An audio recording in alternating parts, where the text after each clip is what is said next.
continuing then. In that sense, Jesus is the way to me, the truth and the life. No man cometh unto the Father but by me.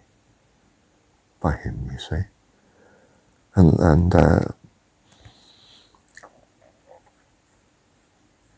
the way is personified in the Jesus story, in the Jesus scripture.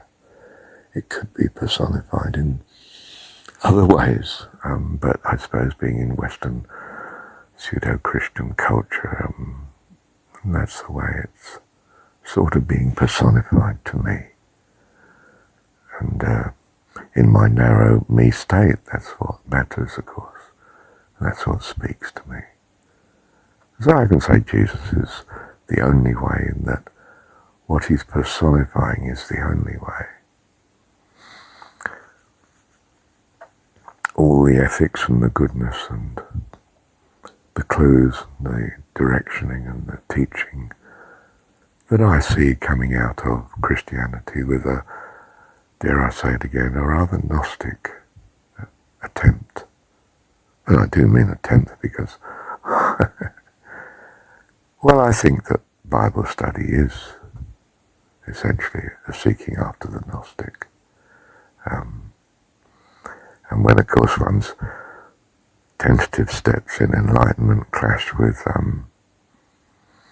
the leader of the group or the minister or whatever it is, then, well, it's a bit threatening to the organisation, and it's not that it's shut down, but you might just be eased out of the way a bit because you're leading the flock astray, you know.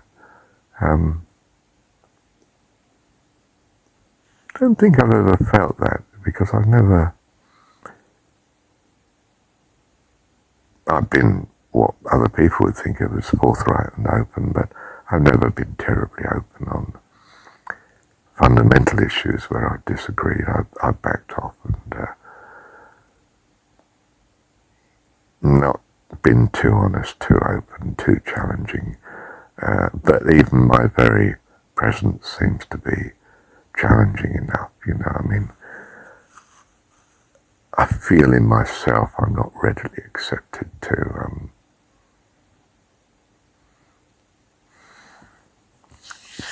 spiritual organisations of any sort, not just Christianity. Could be Buddhist, could be Hindu. I mean, I don't go too far in exercising my views because it's their setup, and it's there for their views to be, is it promulgated? You know, their views to be discussed, not really mine. I can question and contribute, but not change.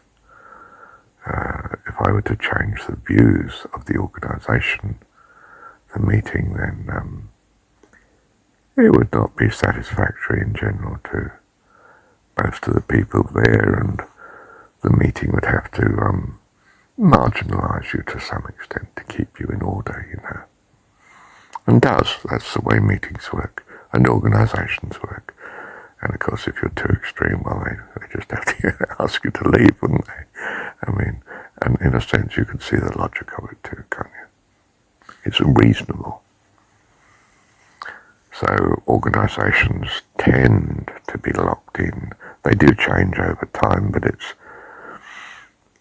it's not usually, typically, because of one or two individuals. It's a whole train of events and circumstances that cause the nature of the organisation to subtly change what it is and what its goals are.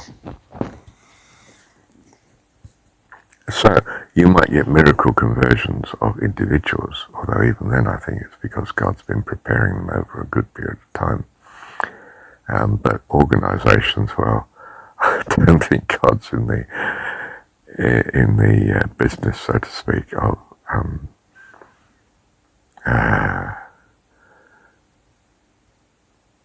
changing organisations from the temporal into the eternal. In other words, they're not actually persons. And I could be wrong.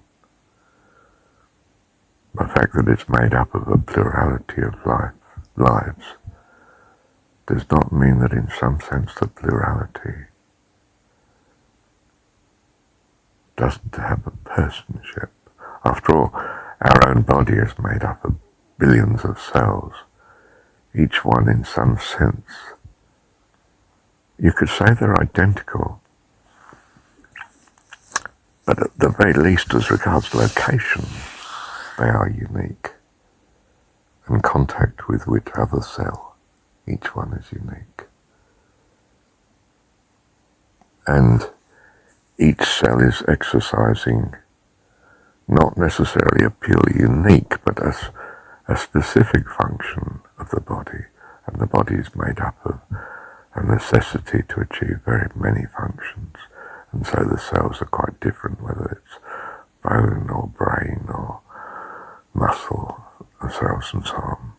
In that sense, they're performing some different task and have some uniqueness, some measure of uniqueness at least. So I'm not sure that equally an organisation doesn't have a personhood. We tend to think of nations as having different characters, and certainly groups within it have different characters. You know, the religious group is different to the returning servicemen's group. It's different to the